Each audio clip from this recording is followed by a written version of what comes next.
Banor me bidon që udhëtojnë drejt vend burimit më të afërt të ujit dhe bojler mbi çatit e shtëpive. Kjo është gjendja që paraqitet sot në fshatin Gryemir Çezme, 3 vite pasi është kryer investimi për furnizimin e zonës me ujë të pijshëm. Sipas banorëve, sot uji vjen vetëm një orë, një herë në 3 ditë, duke mos qenë mjaftueshëm për 250 banorët e këtij komuniteti. Pak bëllë herë në 3 ditë na vjen ne ka i orë. Një që kanë ujë. I ditë vjen, 2 ditë nuk vjen. I orë lënë edhe s'ka. Qa mjaftueshëm na nena duhet paktën 4 orë. Paktën 4 orë, paktën e ditë po e ditë jo bile. I ditë po e ditë jo 4 orë bile janë. Se të disa qëtë, unë e baj një gjysë orë dhe mu shi bidan.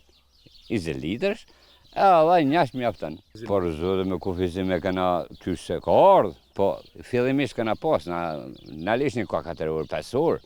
Po ja, tash 2 vjetë, tash 3 vjetë i herë që vetëm i orë e gjysë, maksimumi, edhe ata vjen pak se më kënë më ardhë. Po kënë më ardhë, me mush pak të në bidonjat, bam, shpejt e shpejt.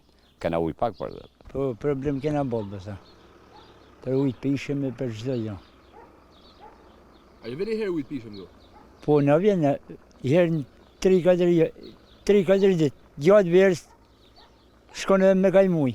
Mushim botat e jonët. Ko mushni?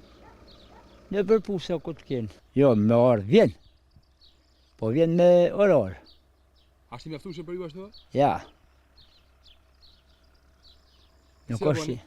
Duhet me vetë kusht ka ujë në përpusa me mush. Në për shpijet vjetra që i kalon pusat gjatë, shkoj e mushje, u jap edhe baktive me pi. I orë në ditë vjen ujtë, s'di që me thonë, nuk e di pse s'ka, a shte rjolli, a nuk e di. Banorët thonë se edhe pse investimi është kryer në rubinetat e tyre, ende nuk ka ujë të pijshëm. Kjo i ka detyruar ata të krijojnë depozita private për të furnizuar me ujë.